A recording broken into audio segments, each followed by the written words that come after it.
Memorias Hispánicas. Soy David Cot, presentador de Memorias Hispánicas, y en esta cuarta entrega de Barbaridades Históricas veremos tonterías que me han escrito o que he visto por internet de nacionalistas españoles y blanqueadores del imperialismo español. Si eres nuevo en el programa y quieres más contenido relacionado con la historia de España, asegúrate de suscribirte al canal de YouTube o al podcast y darle a la campanita de notificaciones para no perderte nada. Y puedes ayudarme a seguir con esto convirtiéndote en mecenas de Patreon, fan de iVoox o miembro del canal de YouTube. Dicho esto, empezamos. Este primer energúmeno, que como tantos otros nostálgicos del Imperio Español se apropia de la figura de Blas de Lezo, dice: el nacionalismo español no existe, es patriotismo, ya que el sentimiento de sentirse orgulloso de ser español no se levanta contra nadie. Pregúntale a musulmanes, judíos, gente de izquierdas, minorías lingüísticas, nativos americanos o incluso a veces a gitanos, si el nacionalismo español no se levanta contra nadie.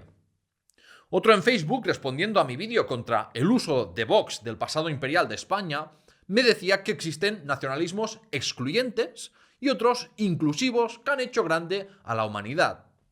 Los que conocéis bien cómo divulgo historia, sabéis que hago una divulgación de historia académica. Nada de una historia de ensalzar gestas como otros tantos malos divulgadores. Y es que una historia rigurosa es por definición antinacionalista. Todos los nacionalismos, sin excepción, da igual que sea el nacionalismo español, catalán, vasco, marroquí o chino, me da igual, todos se basan en mentiras históricas y en excluir a colectivos. Crean una identidad en contra de otras.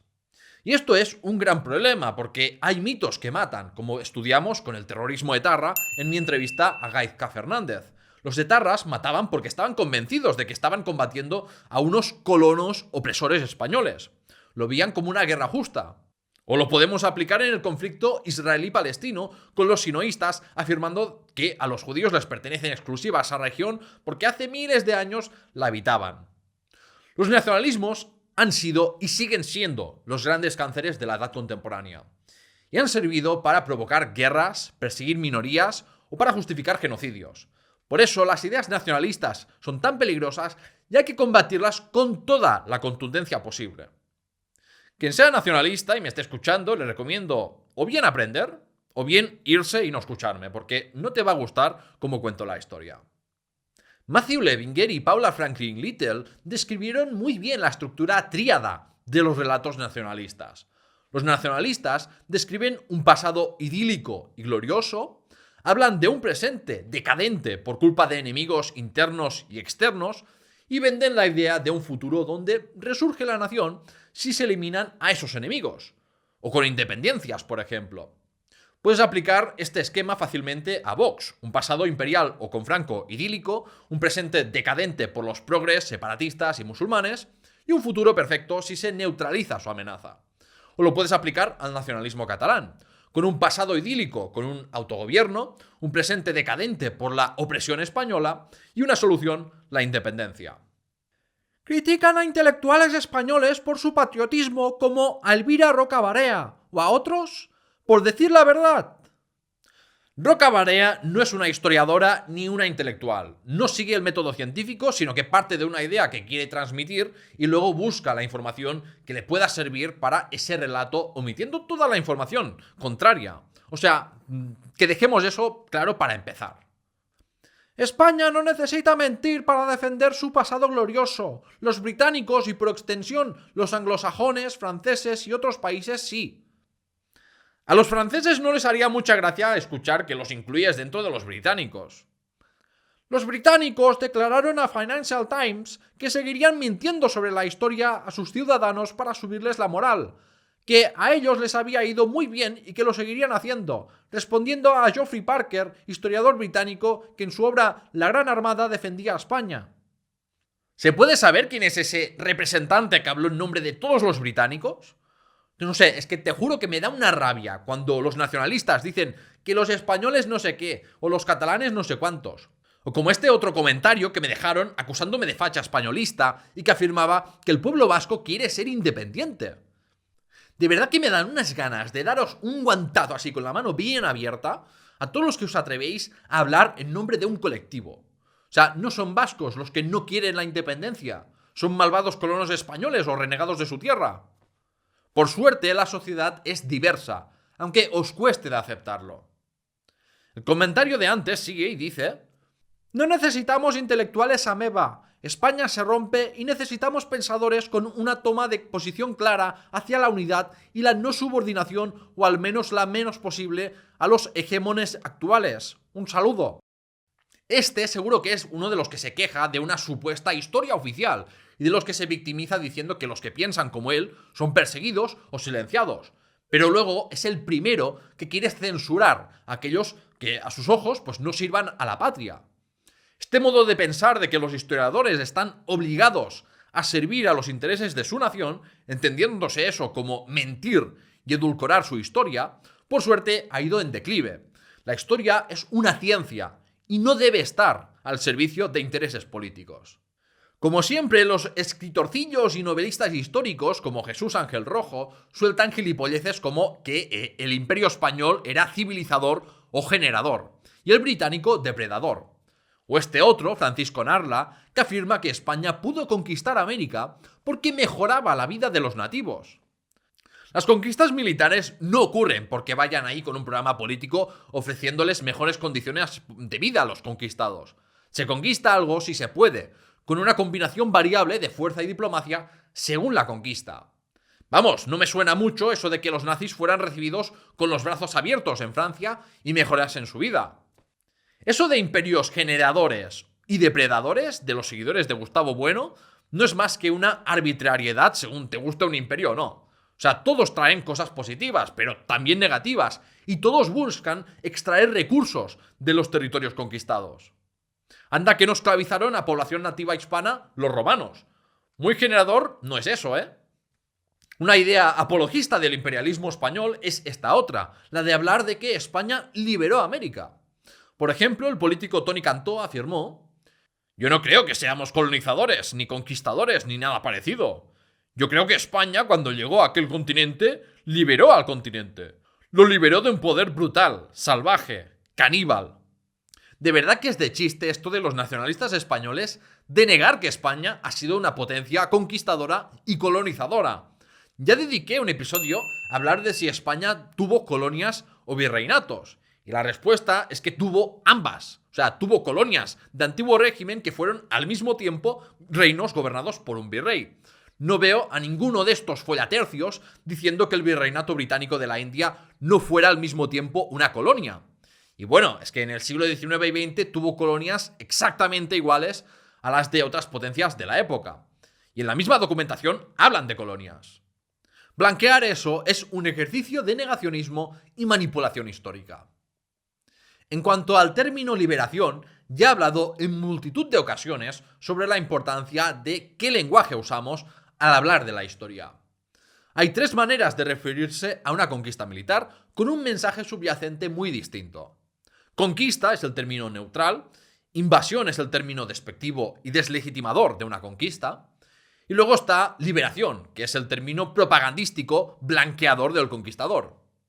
Por eso ya comenté que es incorrecto hablar de invasión musulmana, porque no es un término neutral. Y si hablas de invasión musulmana, deberías hablar de invasión romana de Hispania, invasión cristiana de Al-Ándalus o invasiones españolas de América. De otro modo, lo que tienes es un doble rasero impresionante. Pero el mejor es este comentario que dice la siguiente barbaridad histórica. Con todos los errores que cometieron los españoles, fue una bendición su llegada. Por eso, pueblos originarios de América se unieron a ellos para dejar de ser parte del menú de los aztecas y derrocar al régimen protocomunista de la época, incas. O sea, régimen protocomunista de los incas. ¿Me puedes explicar qué tenían de comunistas los incas? De verdad que la palabra comunista hoy en día, vamos, es como fascista, facha o nazi. O sea, se ha banalizado tanto su uso que ya pierde mucho sentido. Y se aplica a cualquier persona que no te guste, vaya. En mi short sobre la visión leyendarosista del pasado imperial español de Vox, este tipo me comentó: ¿entonces eran mejores los ingleses? Creo que tú eres un infiltrado de izquierdas mezcla todo. Tú no eres español, yo sí lo soy, y no nací en la península. Y los aztecas eran bondadosos y por libertad, ¿verdad? Esta es una de las falacias que más rabia me da en leer los comentarios. O sea, la falacia del y tú más, de que hay imperios peores. También son un tipo de comentarios que recibo de otros nacionalistas, como catalanes y vascos, diciendo que, pero los españoles no sé qué, para justificar así sus propias mentiras y actos de odio. No, señor, o sea, aquí no. Son actos separados. Y aquí cada uno es responsable de su propia mierda. Lo que hicieran unos españoles se va a juzgar de manera independiente a lo que hagan británicos o aztecas. O sea, que yo sepa, en un juzgado donde se tiene que someter a juicio a un pederasta o a un ladrón, pues no se suelta al ladrón porque, bueno, lo suyo no es tan grave. O sea, no. De verdad que qué comentarios más absurdos. ¿Tú qué lees? Ni colonias ni virreinatos. Se convirtieron en provincias y siguen alimentando la leyenda negra. El testamento de Isabel la Católica declaró que los indígenas eran súbditos españoles desde el 1500. No hubo en España esclavitud. En los archivos de Salamanca se puede pedir fotocopia del testamento de Isabel la Católica y es una prueba de que no hubo esclavitud. Todo lo demás, verborrea falsa. Lo que es falso es este mito extendido de que Isabel la Católica abolió la esclavitud. Isabel expresó su voluntad de que los indígenas americanos fueran considerados súbditos de la corona y no fueran esclavizables. Pero de la ley a la realidad había una diferencia sustancial. Se desarrolló una legislación española bajo el emperador Carlos contra la esclavitud de los indios americanos, con medidas castigando a los encomenderos y a los caciques indígenas que tuvieran esclavos americanos. Pero aún durante todo el siglo XVII se tenían que emitir nuevas leyes en contra, por ejemplo, de la esclavización de nativos de Río de la Plata o de Chile y la Araucanía para forzar su cumplimiento. Aparte de la frecuente falta de cumplimiento de los encomenderos y notables nativos de estas leyes hasta el siglo XVIII, había nativos en condiciones que eran iguales o peores a los de muchos esclavos, como los que tenían que hacer trabajos forzados durante unos años en las minas de Potosí, en las que muchos indígenas murieron. Tampoco los indígenas tenían una misma consideración jurídica que los españoles, tenían un estatus legal separado al de los españoles. Y los adultos indígenas tuvieron durante toda su vida una condición jurídica similar a la de hombres menores de 24 años o a mujeres. Es decir, es falso que fueran iguales ante la ley que los españoles. Y es falso que tuvieran la nacionalidad española, porque esto a nivel legal no se plantea hasta la Constitución de Cádiz.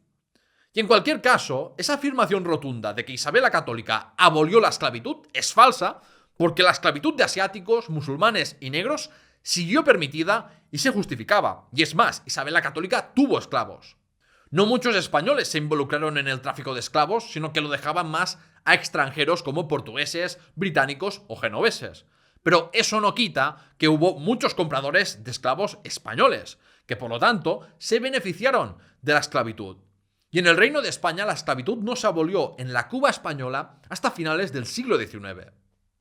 Y para terminar, estas declaraciones que hizo en su día el expresidente del Partido Popular, Pablo Casado, que soltó esta barbaridad histórica.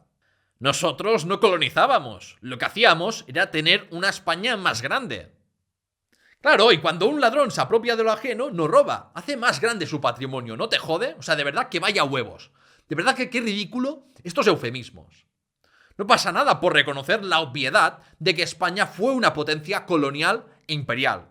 Es que en el extranjero ni hay discusión sobre esto. Pero como tampoco hay discusión de que Francia, Reino Unido, Estados Unidos, China, Japón o Rusia también han sido potencias coloniales. O sea, dejaros de tonterías de leyendas negras, que España ya no es una superpotencia a batir y la crítica a los imperios coloniales se aplica a todo el mundo. Pero lo que más rabia me da de estas declaraciones de Pablo Casado es esto de usar el nosotros al hablar de historia. No, chaval, no. De nosotros nada. Tú no tenías nada que ver con los españoles que conquistaron América. Por lo tanto, tú no puedes incluirte ahí como si tú hubieses hecho algo. O sea, y esto también se aplica, por cierto, a los que se victimizan por unos hechos pasados que ellos no sufrieron. Como, ay, es que los catalanes sufrimos de represión en 1714. Si te apropias de unos hechos históricos y hablas como si tú tuvieras algo de responsabilidad en ello, entonces, para ser coherente, debes aceptar las compensaciones que te puedan pedir como reclamación histórica por unos hechos. O sea, no vale sentirse orgulloso de una historia en la que no interviniste y luego decir, ay no, pero es que eso pasó hace mucho tiempo, los españoles de ahora no tenemos nada que ver. O sea, aclárate e intenta ser coherente. En fin, este supongo que será el último episodio de Barbaridades Históricas en un tiempo, pero puedes mandarme comentarios de este tipo si los encuentras por internet para futuras entregas. Y además hago mucho otro tipo de contenido relacionado con la historia de España. Así que por favor suscríbete al canal de YouTube y dale a la campanita de notificaciones, o bien sigue los dos podcasts. Y si te apuntas a Patreon, gozarás de beneficios exclusivos como accesos anticipados, recomendaciones bibliográficas o la capacidad de votar los temas de los episodios. Además de, por supuesto, ayudarme económicamente a seguir con esto. Gracias a todos los mecenas y especialmente a Alonso Ruiz por ser el último en convertirse en mecenas nivel sargento, y a todos los que me dejáis comentarios constructivos. Aquí seguiré divulgando con pasión. Gracias por llegar hasta aquí y ¡hasta pronto!